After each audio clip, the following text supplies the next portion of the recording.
महान में महान है, महान में महान है हमारे जननायक और राजस्थान के लोकप्रिय मुख्यमंत्री आदरणीय गहलोत साहब, साथ में विराजमान हमारे कृषि मंत्री लालचंद जी कटारिया साहब, साथ में विराजमान गृह राज्य मंत्री राजेंद्र सिंह जी यादव साहब, हमारे कृषि उपज मंडी और जिस यार्ड में हम कार्यक्रम कर रहे हैं उसके मंत्री मुरारी लाल जी मीणा साहब, मंच पर विराजमान मेरे क्षेत्र के और मेरे सभी शुभचिंतक साथी नेतागण और गुजरात से पधारे हुए विधायक जोईता भाई चौधरी, उपस्थित सभी जन समुदाय और विशेष करके आज मुझे स्वागत करते हुए माननीय मुख्यमंत्री महोदय का। मैं आज यूं तो सबका स्वागत कर रहा हूं, लेकिन 142 बेटियों के साथ तुलसी माता का बाप बनने का अवसर भी मुझे जनता ने दिया है। उन सब की तरफ से मैं माननीय मुख्यमंत्री महोदय का और इस बारात में पधारे हुए हमारे सभी बारातियों का, दूल्हों का और सावरा सेठ का बहुत बहुत आभार करता हूं। साथ में पत्रकार महोदय भी पधारे हुए हैं सभी। निसंदेह पत्रकारों के बिना भी हमारी आवाज़ दूर तक जाती नहीं है, पर निवेदन करूंगा कि यहाँ पीछे महिलाओं को देखने में दिक्कत आ रही है, थोड़े से इधर हो जाए तो ठीक रहेगा। उधर से व्यू नहीं मिल रहा बराबर, पासे दुल्हने भी बैठी हुई है। मैं जब भी सामाजिक सरोकार के कोई काम हाथ में लेता हूं, मुझे माननीय मुख्यमंत्री महोदय का पूरा आशीर्वाद मिलता है।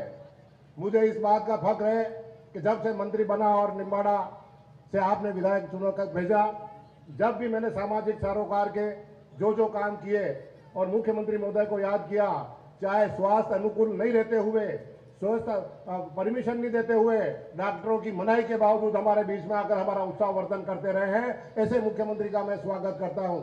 इससे पहले मैंने यहाँ शल्य चिकित्सा शिविर का भी आयोजन किया है, जो मैं हरी साजना सोसाइटी से प्रतिवर्ष करता हूं। उसमें भी आप पधारे थे, डॉक्टर सीपी जोशी साहब और आप पधारे थे। खेल कूद प्रतियोगिता की, उसमें भी आपने मुझे आशीर्वाद दिया।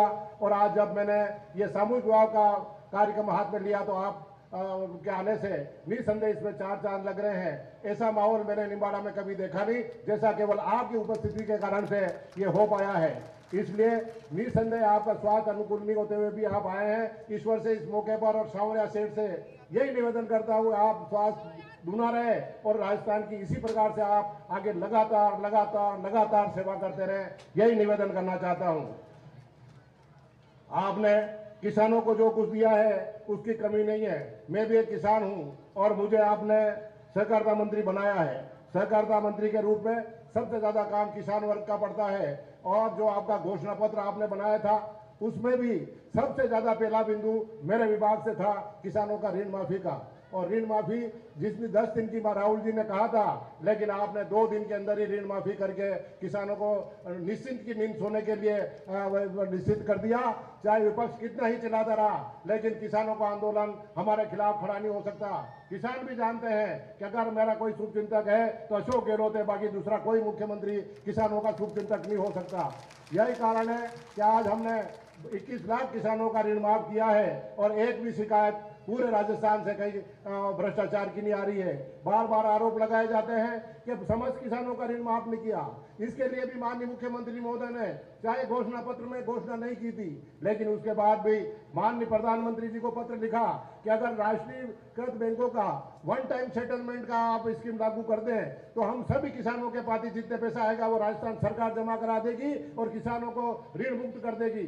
जब उद्योगपतियों का करोड़ों रुपए का ऋण माफ हो सकता है तो मेरे राजस्थान के किसानों ने क्या गुनाह किया है। लेकिन प्रधानमंत्री जी के आज दिन तक कोई पत्र नहीं आया और भारतीय जनता पार्टी और विपक्ष वाले बार बार ऋण माफी का मुद्दा उठाते हैं, जो बेबुनियाद और गलत है। राजस्थान सरकार के अधीन जो बैंक थे, भूमि विकास बैंक और सीसी बैंक, उनका एक भी किसान का ऋण बाकी नहीं है। मैं आपका मंत्री होने के नाते मैं दावे के साथ माननीय मुख्यमंत्री महोदय के सामने कह रहा हूं। आपने समर्थन मूल्य पे खरीद निश्चित की थी किसानों के लिए। पहले जब देखते थे विपक्ष का राज था उस समय 1-1 महीने 2-2 महीने 3-3 महीने तक किसानों को समर्थन मूल्य पे माल तुलने के बावजूद भी पेमेंट नहीं होता था। आपने 1000 करोड़ रिवॉल्विंग फंड में हमारे विभाग को दे दिया, जिस कारण से 3 दिन में समर्थन मूल्य पे माल तुलते ही किसानों का भुगतान हो रहा है। और रिकॉर्ड तोड़ खरीद जितना हमें भारत सरकार से टारगेट मिलता है, समय के अंदर टारगेट पूरा किया है। तो हमारे विभाग से जो जो काम हुए किसानों से संबंधित, इसीलिए किसानों में एक नया जोश और नया उमंग है। कृषि विभाग के मंत्री महोदय भी यहाँ विराजमान है, कृषि उपज मंडी के मंत्री भी पुलिस के डंडे की बात मैं नहीं कहूंगा क्योंकि वो तो गृह मंत्री, पुलिस का डंडा उनके पास है। उच्च शिक्षा के मंत्री भी वही है, लेकिन कृषि के मामले में जो भी काम हुआ है वो आपके सामने है। अभी जब लंपी बीमारी आई उस समय किसी भी व्यक्ति ने मांग नहीं की थी कि हमारी गायें मर गई उनका भुगतान करो, लेकिन आज 1.5 साल बाद माननीय मुख्यमंत्री महोदय को वो बात ध्यान रही और जिनका पशुधन समाप्त हो गया था, लंपी बीमारी से गायें मर गई थी, उनके खाते में 175 करोड़ रुपए आपने डाल करके किसानों को वापस निहाल कर दिया है।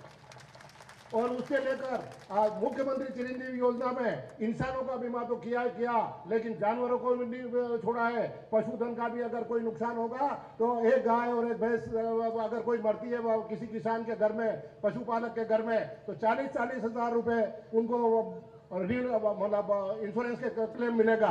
तो किसानों को निश्चिंत कर दिया इस मामले में। और इसी बात को सोचकर माननीय मुख्यमंत्री महोदय के सामने मैं ये कहना चाहता हूं कि मेरे पास सहकारिता विभाग है, तो बिना ब्याज के ऋण देने का काम मेरे पास है।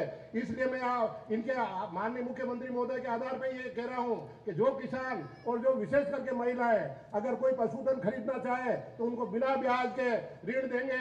30,000 से 40,000 तक वो अपनी गाय भैंस जो भी खरीदना चाहे लाए और घर में दोजा करें, दूध दही पैदा होगा, बच्चे मजबूत रहेंगे और ज्यादा दूध हो तो डेयरी में भी भेज सकते हैं। 5 रुपए का बोनस भी सरकार दे रही है। तो अगर डेयरी में अगर कोई लोन लेना चाहे बिना ब्याज का तो हमारा बैंक देने के लिए तैयार है। आप संबंधित एसडीएम के या सहकारिता बैंक में आप आवेदन कर दें, आपको बिना ब्याज का ऋण दिलाएगा और बैंक को भी कोई घाटा इसलिए नहीं होगा कि माननीय मुख्यमंत्री महोदय ने समस्त पशुधन का बीमा करा दिया है, इसलिए सरकार का भी घाटा नहीं और आपको दूध उपज घर में होने लग जाएगी। ये काम हमने किए हैं। ज्यादा समय में आपका यहाँ पे अभी लेना नहीं चाहता क्योंकि स्वास्थ्य भी ठीक नहीं है। आगे वापस प्रोग्राम तपासन का करने के बाद छावरा जी दर्शन करने का भी आपका मन था, उसके बावजूद भी दिल्ली से और जयपुर के काम की वजह से आप प्रोग्राम कैंसिल करके वापस निकल रहे हैं। तो ज्यादा समय नहीं बोलूंगा, लेकिन ये जरूर कहूंगा कि जहां भी हिंदुस्तान में चुनाव होते हैं, जहां भी चुनाव होते हैं, बात चलाई जाती है कि हमारी डबल इंजन की सरकार लाओ, हम आपको न्याय कर देंगे। डबल इंजन की सरकार लाओ, चाहे यूपी पे बाहर नारा दिया हो, चाहे गुजरात में नारा दिया हो, लेकिन डबल इंजन की सरकार की बातें होती है। उस डबल इंजन की हवा कर्नाटक में जाके निकल गई है, इसमें कोई दो राय नहीं है। वहां डबल इंजन भी फेल हो गए थे और एक तरफा माहौल बना।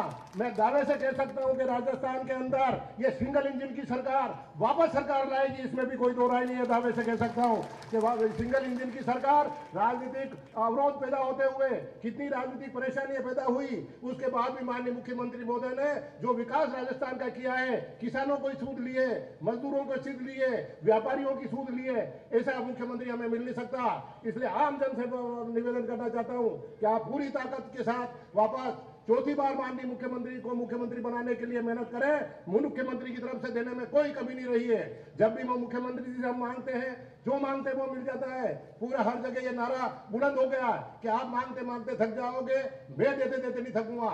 लेकिन माननीय मुख्यमंत्री